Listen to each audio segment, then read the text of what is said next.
Hi everyone, we're going to wait a minute or two for the rest of the folks to trickle in, and then we'll continue. I was trickle but joining messes, but anyways. Sure.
Welcome everyone. Thanks for joining us and thanks for being part of our community. My name is Valon Kalika and I'll be your host for today. A few reminders before starting. If you have issues viewing the stream at any time during the presentation and are using the web browser version of Teams, please refresh your browser.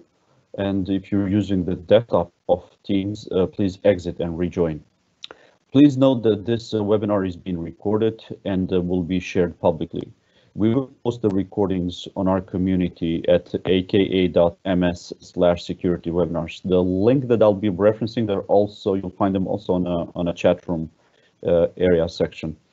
During this time, please feel free to ask questions at any time by typing them in the live event Q&A window by clicking the Ask Question button. And be aware that any questions you post will be publicly visible. However, if you prefer, you can post your question anonymously by checking the box right below where you enter it. We often get many questions on these webinars, and we will do our best to respond to all of them in real time.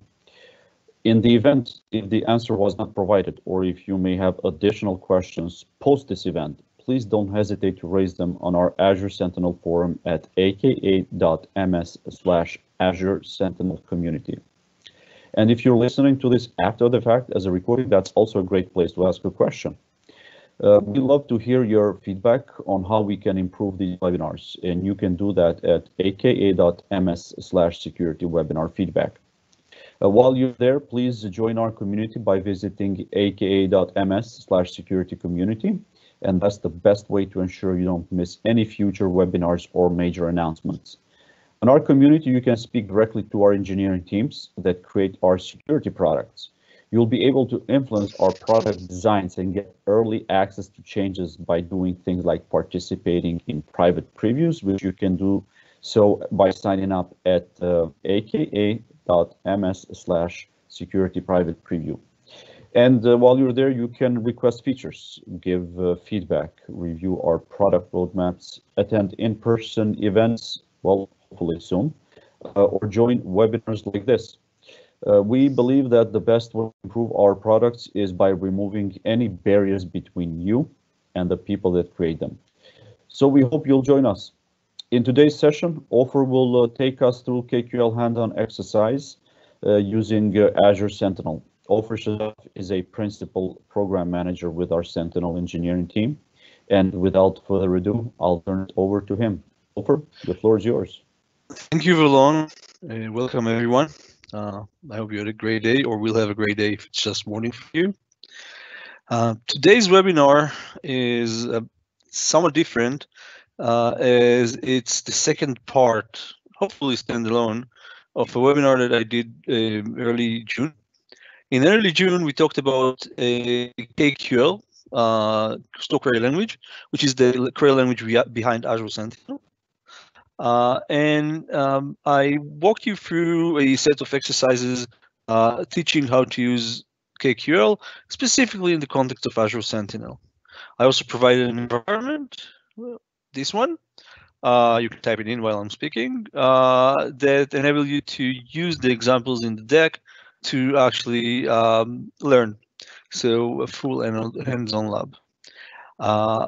In the presentation, I focused at the time on teaching, on sharing with you information, and I jumped through or across the lab exercises in the deck. The lab exercises were there, but I did not go into them.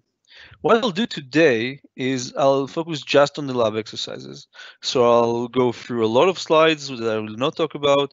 I'll go to the lab exercises and I'll discuss the solutions with you. So that's the solution session. Solutions, I should say. A word before that, going back to the slides I just jumped over. This webinar is part of the Sentinel Ninja training. This is the URL for it. You'll find there, I think that we have 16 modules. This is part of number 7. Number 7, which is about your KQL learning, we'll have by the end of today 2 parts. The first one I did in June, in which you'll learn, and the solutions part, which is today. I hope both are helpful. There are additional resources that can help you in learning KQL. There are 2 plural site courses that you can reference. The first one is pretty old, is not the right term, but exists for a while. The second one, Advanced KQL, is brand new, highly suggested. Once you finish this lab, there are 2 modules in the Ninja training which focus more specifically on Sentinel use cases. The first is how to write rules using KQL. KQL is the language used to write analytic rules in Azure Sentinel. And module 11 takes it further into actual real-world use cases that you want to implement in your SIM. Some of them are those that we've created and shipped to you as part of the product. So I'll start. Again, many slides that I'm just going to go through, and if something shouts lab, I'll stop.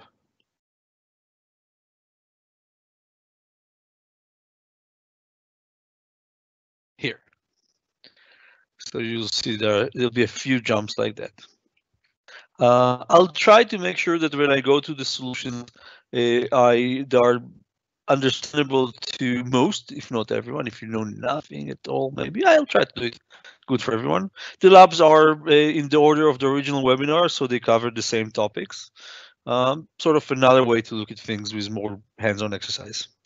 So the first one, the first lab. The first lab is about filtering, which is the first step in creating a rule or a query.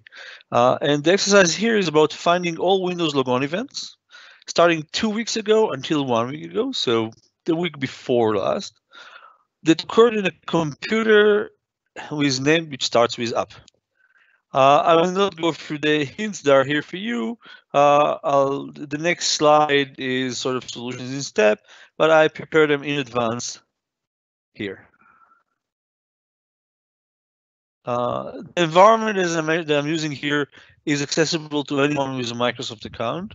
The URL was there in the first slide, and I hope that Valon can type it in. It's aka.ms/LA demo. Yes, it is. So a bit like that. And you will need to log in. If you're Azure users, you'll be in immediately, but nothing more than that. So the exercise is about security events. Security events is the table that Sentinel stores Windows security events in. And to start anything, unless you already know the stuff, you usually want to just get a few records. The reason you need a few records is because you want to find the relevant fields that you'll use later on. So, for example, we were asked about logon events, but what are logon events? Which field holds the logon, the event ID? We were asked to filter by computer. What's the name of the computer field? So things are pretty straightforward, but it's still worth seeing. You can see that the event has a time step. We'll need to use it. It's always called time generated. It has a computer field, and it has two fields which are about what actually happened, which are the event ID and activity fields. Event ID is just a number, it's an integer actually, and activity includes also a message. Now, we were talking about logon, and the first one is logon. So we know it's event 4624, which if you're a security expert, you know upfront, but it's not that obvious all the time. We'll see in the next exercise that it may have been an event which you don't know the number of. And an interesting way to learn what events are available is to summarize the security event summarized by activity. Then we can find the activities which are all the types of the events. We can go through them. We already saw that 4624 is the relevant for us. I also took the opportunity to look into the computers we have. Actually, I needed it because I need to find computers that actually I have a prefix that's available. So again, such a query brings all the computers back, and you see there are a few that called app, probably they serve as application servers or have some logic to it. So time to build our query. We'll start with security event. We'll use the time generated to filter to the time range that was specified in the exercise. It was between 14 days ago and 7 days ago. So it's nearly English-like the way to pronounce it. There are many other ways to do it. You can just do time generated greater than 14 days ago 14 days and less than ago 7 days, etc. And we'll do the event ID filter, and then we'll do the computer filter, which probably can be in the dotted line. By the way, you can hear that I copied from the slide. That I have the wrong quotes. For anybody who uses computers for more than a day, you'll know that. Luckily, you saw that the query showed me that there's a mistake. I could see it before running it. Note that start with is case insensitive. Just a hint. In the documentation, there's a list that tells you if a string operator is case sensitive or insensitive. Let's run it.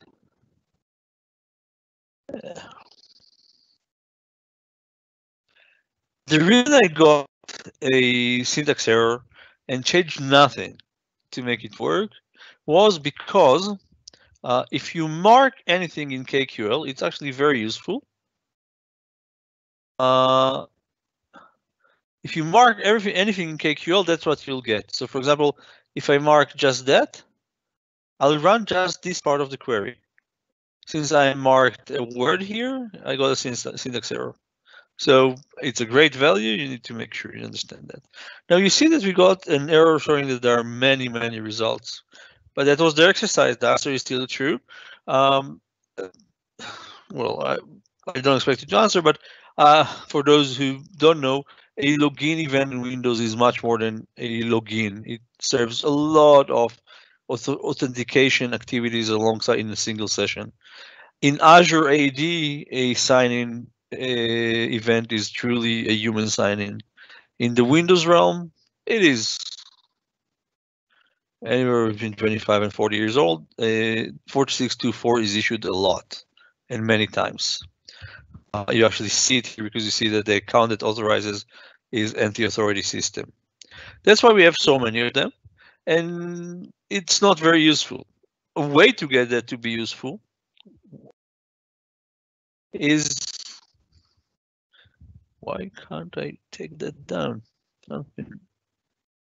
Hey, a quick question regarding the queries. Is there a link that you shared earlier, or does the audience has to build them themselves?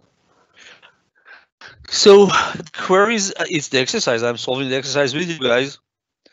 They are not there here in the environment. The exercise themselves are in the deck that will be shared afterwards. As a hint, it's roughly the same deck that was shared on the webinar from June 2nd. So if you go to aka.ms/security webinars, you can fetch a pretty similar deck you want to look at. The deck here that you'll get has the exercise that you can do without getting the hints, or just the hints but not the queries. And then the next slide, if you're strong enough not to look into the solution prior, would have exactly what I'm using here. But it's not in the environment. Okay. So and since there are so many results and you want to get some value, an example would be to count the number of login events per computer. So for each computer starting again, whenever you copy from, be careful about that. And now, since now we have the number of logins in the week before last, in every computer starts with up. So that was lab number 1. Again, the idea is that you'll try to solve this one and then learn the solution here. In this webinar, I'm sharing the solution. If you want to do it yourself, Valon will be angry with me. Drop now, try it, and use the recording later on in order to make sure to verify that you did correctly. Lab number 2. Now this might be actually even more interesting for security purposes. The question here is find how many times each process ran per computer. I'll again go into the query. Again, the slide with the solution is here. You'll be able to use it when you download the deck, but I'll go here and use it in the query viewer. It's the same copy, and I'll have to fix naturally all those as well. Anyway, the first thing I'll do is what I did last time. I'll summarize the security events by activity in order to find the relevant activity which will have a process name. And the relevant one is event 4688, which is a new process has been created. If we look at the events now, I'll remind you something. If I look at the events that are 4688 only, I'll see the relevant fields that are emitted for each one of those. By the way, I did here a very large query. There are many process create events in 24 hours. It ran very fast. In real world, if you don't want to wait 10 seconds, you probably want to do a limit, as I did in the previous slide. You'll see here that there is a parameter called command line. That is the way to get the process name in order to solve our exercise. I want to point out here to something very interesting. If I ran here, and I'll edit here, security event, and I'll do here a limit to get just 100. See why I copied up front rather than typing, so I wouldn't mistype. You'll see that the field command line is actually missing here. It's not here. It's something important to know. Oh, it is. It's just much later. It is important to know that the field set that you are presented here, if you did not force it, you can always do project activity, account, command line, and get just those 3 fields. But if you did not do a project and decide what fields you want to get, the system selects the fields to display for you. And it will not be all of them. It will be just a subset, you see? There are many, many. You can always go to the column selector and select others. For example, command line. So keep that in mind. Now, just because I use project, let's see how project works. If I do project, I get just the fields I asked for. So back to our exercise, we know it's event 4688. And the exercise was pretty simple. We wanted to count per computer the number of times each process is run. So a starting point would be just that security event where event ID equals 4688 summarize count by command line and computer, which will give me a table again. And here, luckily I know what I'm doing wrong. That's knowing your mistakes is a good starting point. So here we go. We have command lines, computers, and count. So co-host with this parameter, we'll get to that in a second, was run on up fe whatever 2,000 times in the 24 hours period. Note that I did not explicitly added a time filter here, which means that the time filter specified at the top would be used. And you can see it across all computers. Now, I did hear something which is not entirely correct because I have command line rather than process. The question is, how do I break out a process name? The process name would be the first name until the first space in the line. And the way to filter it would be using the extract operator. Extract uses a regular expression. Regular expressions are always a bit tiring. I luckily can write this one myself.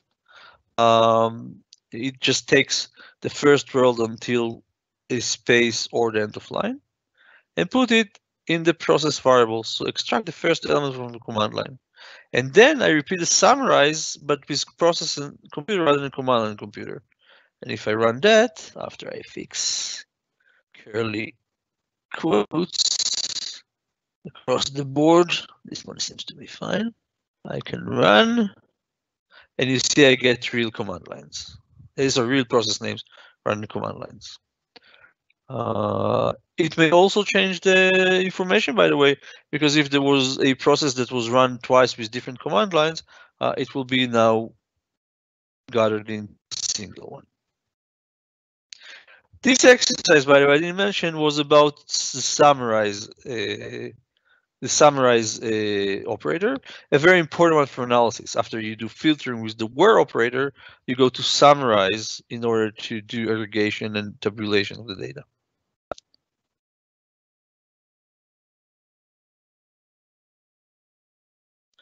This is a quiz.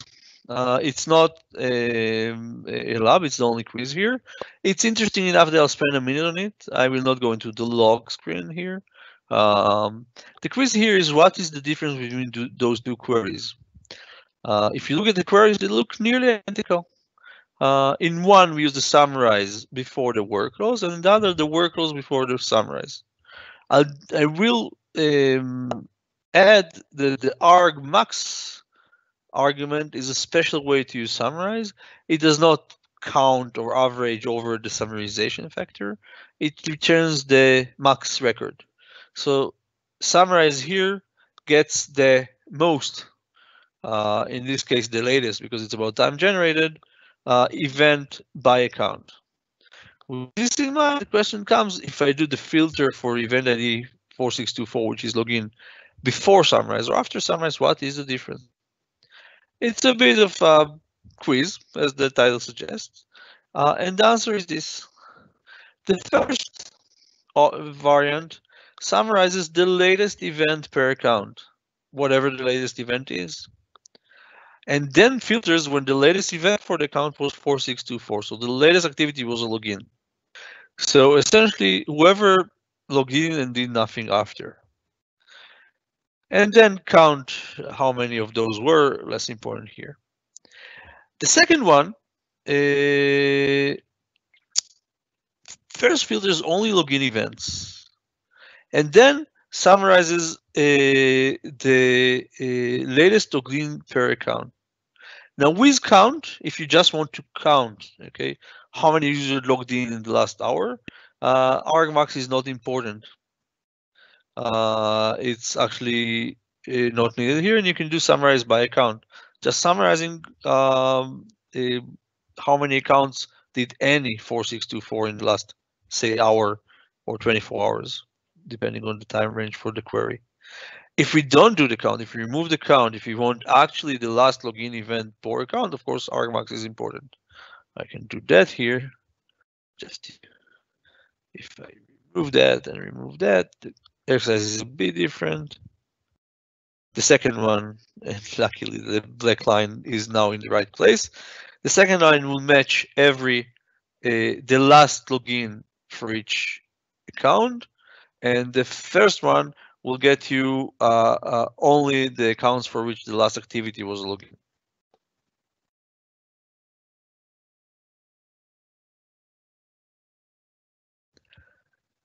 So we went through filtering using mostly the workloads and a bit of getting to good workloads. You need to understand the data. So we look into the data and we do analysis using summarize. We'll continue with analysis mostly around summarize, a bit more sophisticated, but roughly the same. But we'll get away from the security events table into another table available in the demo zone. And we'll ask how many source IPs from which traffic has been dropped by Windows more than 10 times in the last 7 days, across all our Windows machines in this case, by the way. This might imply that these sources do a stealth attack and are trying to slowly move across our Windows estate and connect, and the Windows firewall settings in our systems blocks those sources. So it's an interesting list of sources. Let's see how it works. Again, I'll probably have to fix. No, actually, it seems that here the quotes are fine. So first of all, the table to look into is the Windows Firewall table. This is a table that we collect using the agent from each Windows computer. Provides information that the events that the firewall provided. Let's look into it. We see that apart from the time generated and the computer it's relevant for, we also have the communications direction, which send means the computer it will send out, which is not interesting to us.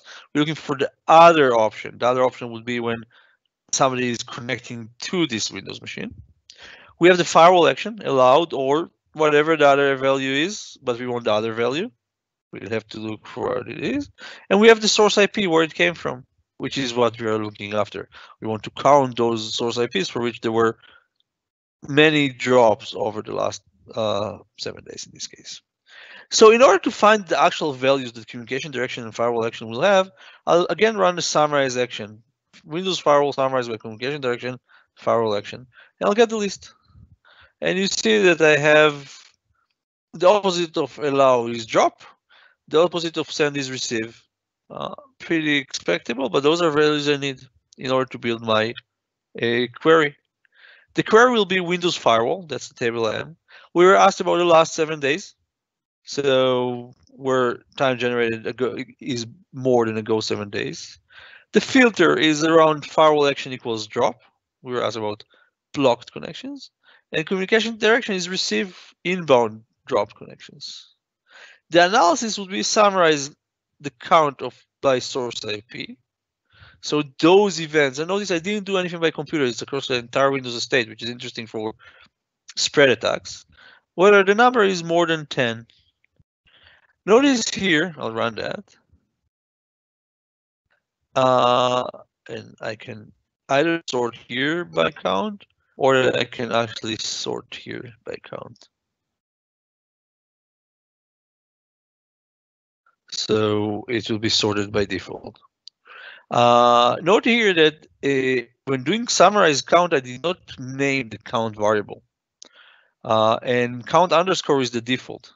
I can do something like c equals count, which will mean that count not a valid parameter anymore because it's not existent, then change that to c. This would be a more explicit, more documented way to write the same thing.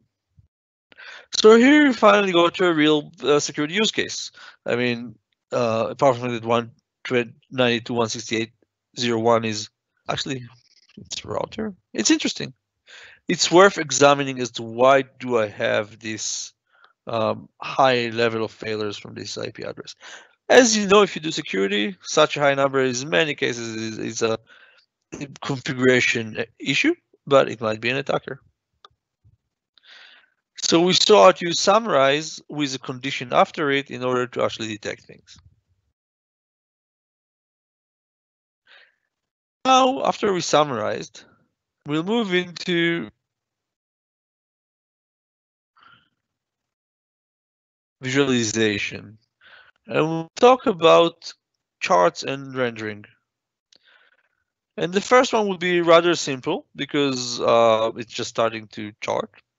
And we'll see how the question is how to chart the rate of process creation on all domain controllers. There's an important hint here. Did I use it in the query? I don't remember. The domain controller names start with DC, which would be specific to your environment. I'll go here to query number 4. And here we already know the stuff, so I don't need to run preparation queries. You know it's event 4688, and you know that it starts with DC because that's the input we got. By the way, I can run this and just see the events, the process creation events on domain controllers, which would be a large number. Now you see more than 10,000. Let's talk about time charting. So in order to chart, we need to summarize, but the key element is to summarize by time buckets. So essentially, how many filtered events are executed per 1 hour. The bin function does this magic for us. Bin is actually a very simple function. It's a floor. It's just a truncate function that takes the time generated and for each event truncates it to 1 hour boundaries, and you can do it 1 day or any time range that you want. So it's a time manipulation function, but it means that we summarize by the computer and by the hour in which the event was generated. If we just do that, again, see, I can mark the part of a query and then I can run just that part. You'll see that I have a count per computer per, it's full hours. So it's 24 hours ago. 3 o'clock would be the UTC current time 24 hours ago, or actually now we'll see it goes backward. And we get it for the different domain controllers, and then we have them for 2 o'clock and for 11. We probably didn't have traffic in between. It's a demo environment, might not have worked in between, etc. Now, if I at the time chart, by the way, if I do that, I can actually chart it myself. And you can see per computer how much it is, and I can use different types of graphs as well. So I can do line graphs as well. The time chart keyword in the render time chart enables me to do it automatically as a chart. And you can see that I may have specific points I may want to examine as to why the rate of process creation was higher than the others in a certain time period. So that was essentially taking the regular summarize operator that we've seen before, using bin to summarize by buckets of time, which is very useful by itself, and then charting it.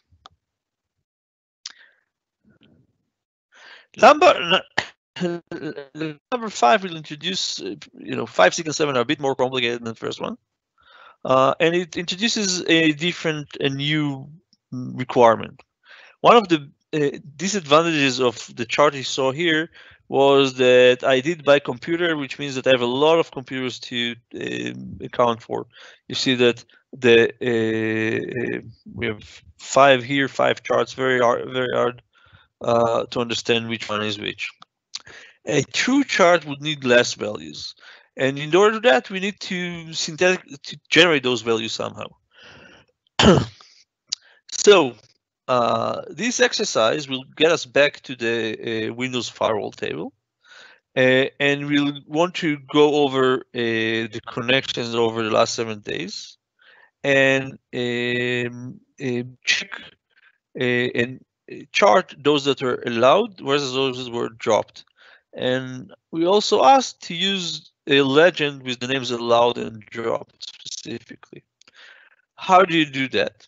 There's a hint here. It's important because it's the first time I'm using an operator which is not trivial even for somebody who's started using KQL, and also because in the presentation itself, it's not highlighted.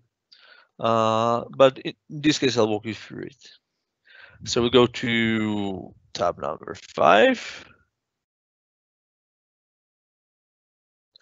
And we already know the data. We looked through it. And the trick is this one. We were asked for time generated 7 days ago.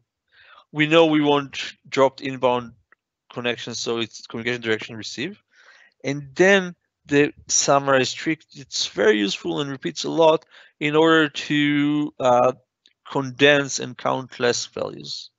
I'm using the count if function, which enables you to count, okay, per time bucket, the number of dropped connections.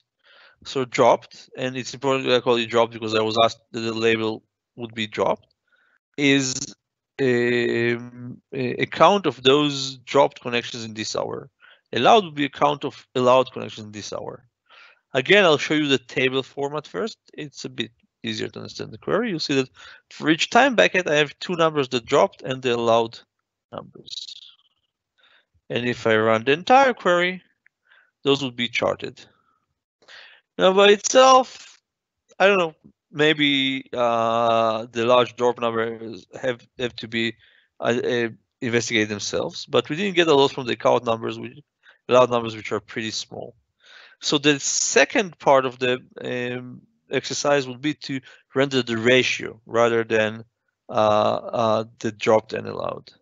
And the way to do it would be a small change here. I'll here summarize ratio, which is division. And I'll run it. And now when I have the ratio, you can see, and it's a bit different than before. When the ratio is very high, there were a lot of drops for each allow, which are the real areas where you want to investigate. Because we assume that there is a regular ratio of drops to allows.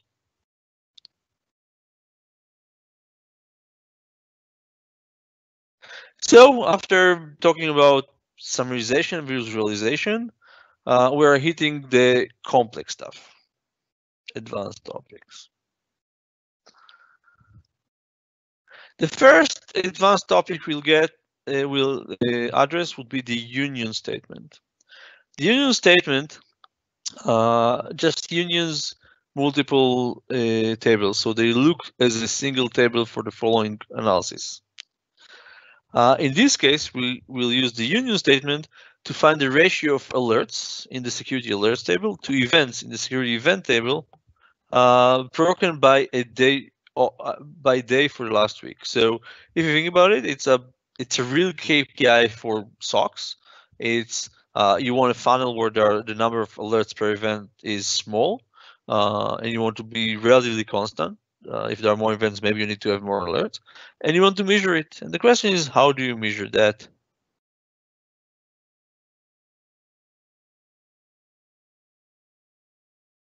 So by now we have all building blocks for that, apart from union.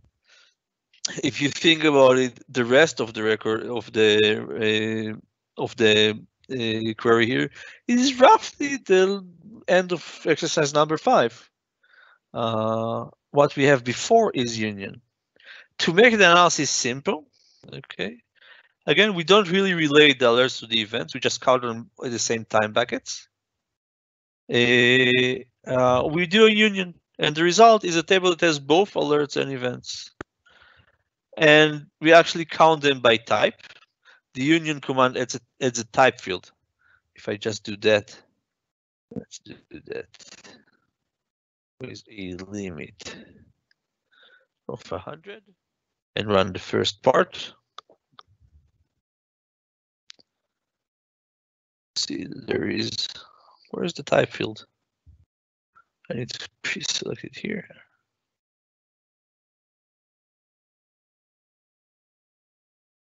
It's interesting. I need to check whether it's implicit or that the query will not run, which is interesting.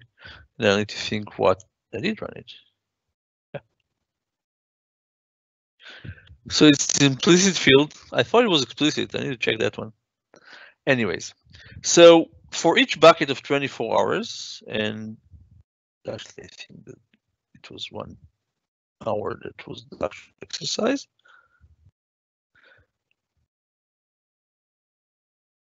For each bucket of 1 hour, we count the events in the unified table which are of type alert and the events which are of type event. I know that events of type alert are a bit confusing, but that's how we call it rows. So security alert, union security event just returns all rows from both tables. And then, as we did before, we look for the ratio and we summarize. The only challenge here is that the ratio is always close to 0, which is great. It means we have a great SOC. Did we have anything more than 0? No. Even in rounding error, it looks small. So that's a good example of union. Union is often used to consider multiple tables in the same query. Now for the last exercise. Hey, sorry to interrupt you, Ofer. Could you just please copy paste that query you just run? There's an ask if you could share that in the chat. This specific. There you go. Okay. For next time we do it, okay? Let's make sure that we type all of them in. Where's the chat window? Here's the chat window. It's funny that it's the old interface. So guys, I hope that it works fine. It's a bit biggish. Anyways. So let's move to the last exercise. It's a step, 2 steps above in terms of complexity. It's a good way to finish, sort of more from exercise for the mind. What we were discussing at the end of the presentation, that this exercise tries to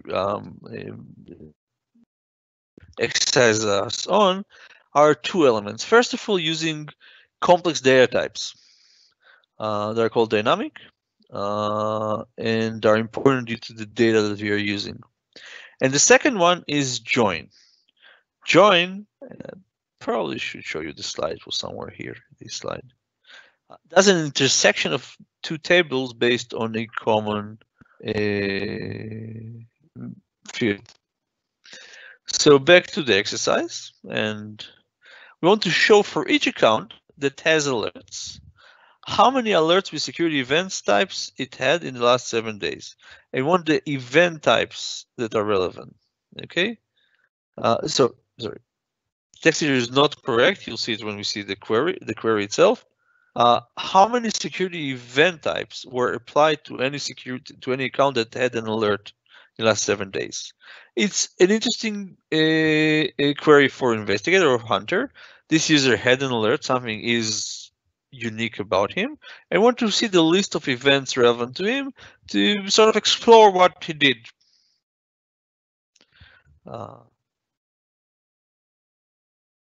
If we go here to the latest tab, let's drill into this query.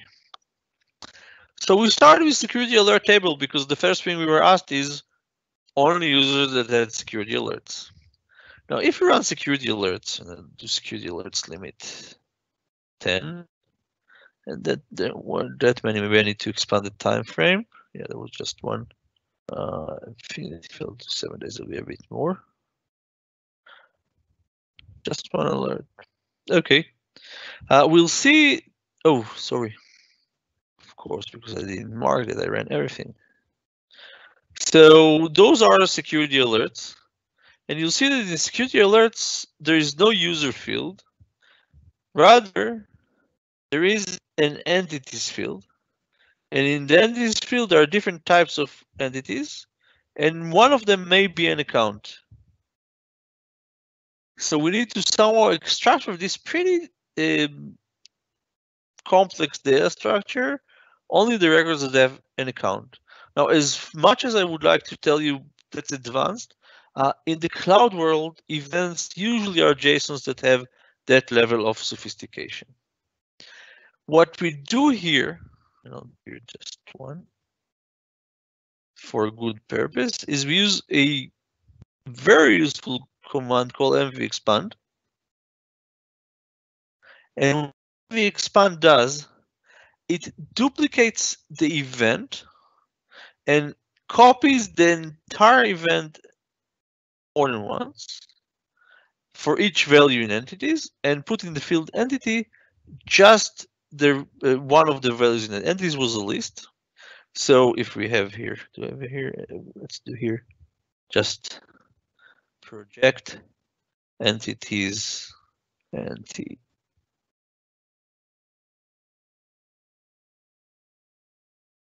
To make things more clear. So you'll see here that entities was a list of multiple entities, each one of them a full JSON with parameters. An entity would be just one of them. You see that here is the first one. In the second one, it's number 5 is extracted. So keep in mind, I selected here just a single security alert. I got 11 results. It's a bit less than that. 8 results, which essentially expand, as the operator says, the alert into 8 records, which are identical, but each one has a different entity from the original alert. Why would you do that? It's the way to process nested or lists within a complex role. And we'll see here a good example of how this is done. I'll delete, actually, let's do it differently. What I added here and so needed. The only account entity type I need, keep in mind there was a type here for each one of those. The entity had a type field. So the only entity I need is an account, because we were asked about accounts. We were asked for each account that had an alert on it. So I'll filter here only on, actually, let's do that. Put that in, so it'd be a bit more easier to understand. And if I filter just by that, you see that I always have an entity that the type is account. It also means that I have just one record from each originating alert, no more than one. So now I extracted, and if I do that, I now can get the actual account name out.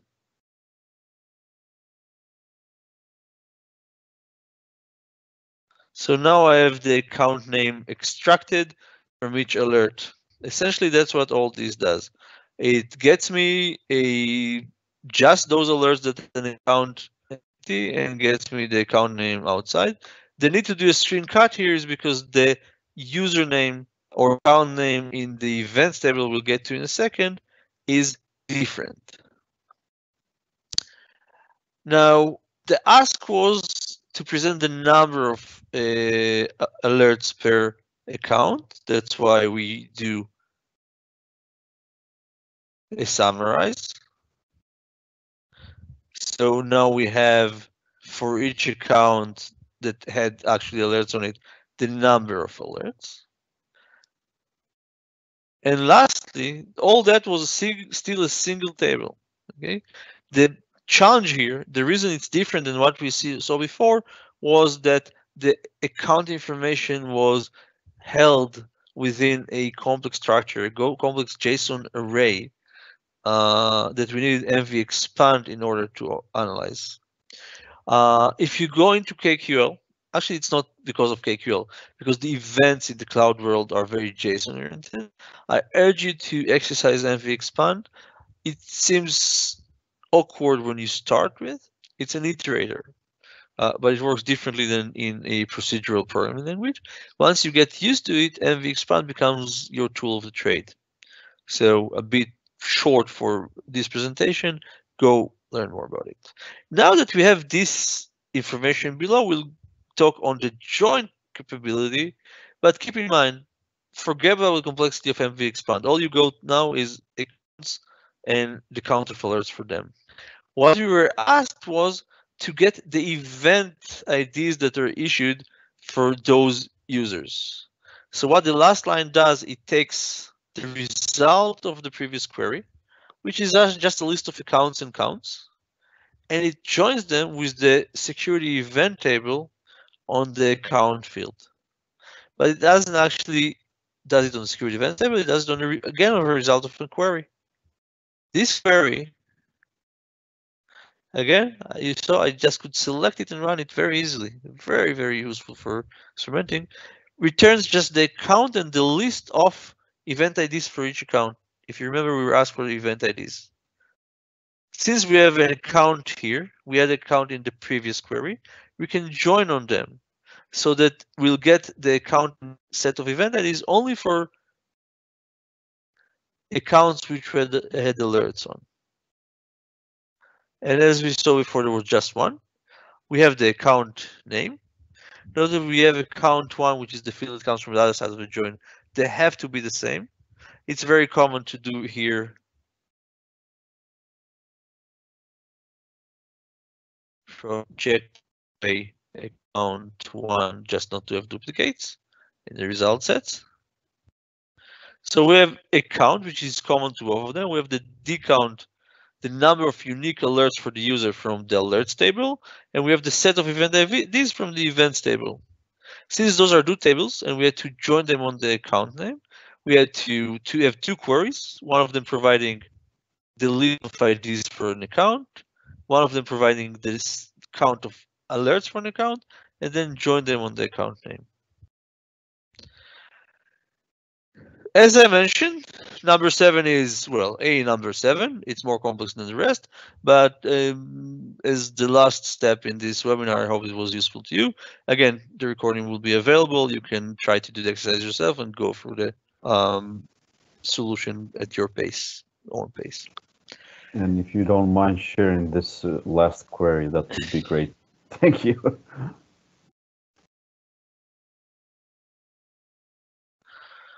Hi, Roberto. And your own and Sudan. Yes, thank you. That was all for today. I don't know if there were any questions. It's a bit of an area where questions are hard to articulate in the webinar. As Valon said, the tech community is great. We see many questions around KQL in the tech community these days, and we answer them. Clive, if you're here, he's answering most. So feel free. And if there's a question you think that's worthwhile our time now, we have a few minutes left. Yes, thank you, Ofer.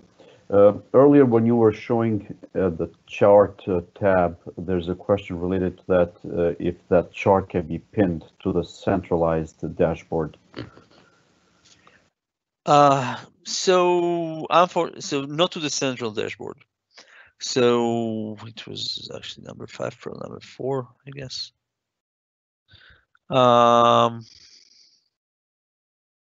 So where is it?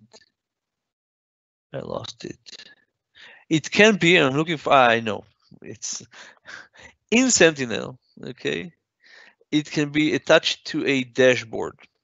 We don't often use dashboards in Sentinel. They are an Azure Monitor capability, but if you do want to use dashboards, you can. You'll just have to run them from the Azure portal and not from Sentinel. You can use this query as is in workbooks, but not pin them there. You'll have to copy the query into the workbook that you're building. And by the way, with workbook, you have a lot more control over the way things are visualized. Thank you. There's a question regarding the query, and you might want to look at this, the last one, the output that they got, and just asking for. In the chat, you mean? Yeah, in the chat, there's a attendee who ran in, not in that one, the other chat where we have with the rest of the folks. Ah, do I have such a chat? You should, or here I can just paste. I'm not there. That's fine. Here I can just copy paste this here. Okay. In the chat room you were looking at. I'm not in the QA session, sorry guys. Oh, you mean this one? I am, sorry. Yes, published. Select published. Yep. There you go. The last one.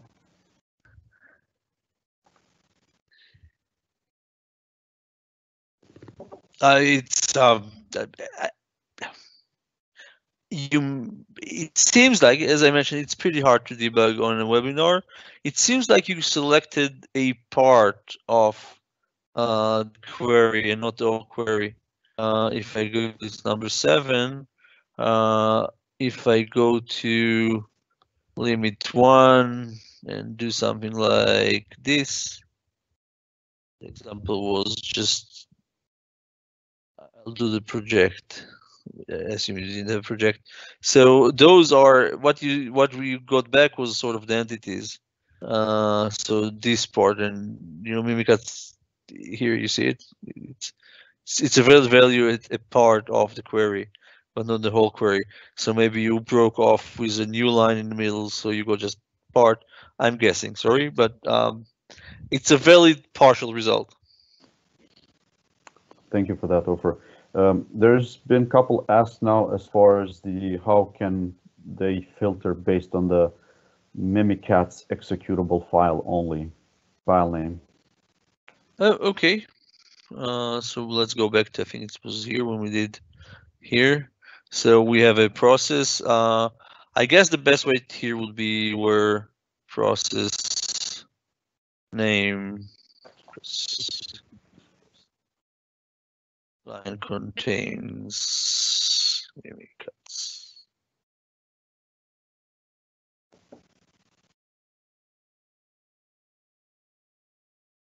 Yeah.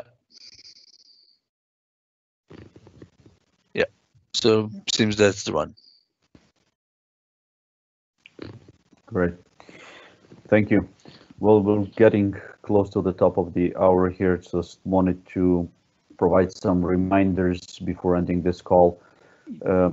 Please visit us at the AKA. Well, let me just do this copy and paste here. Although this is the same link that I shared with all of you in regards to when the questions came up for the recordings. So this is where we also publish our upcoming webinars as well as the recordings, and we have quite a bit of webinars coming up. There's about 6 of them. Please take a look at them and register as you wish. And in case we missed to answer your question, or if you have additional questions, you can visit our Azure Sentinel team. You'll be speaking directly to our engineers at aka.ms/Azure Sentinel community. And I would like to close this webinar by thanking Ofer for another great presentation. And thank you to the rest of the team who helped answering the questions. And most of all, I want to thank all of you for being part of our community and for joining us on these webinars. So we hope to see you next time. Goodbye.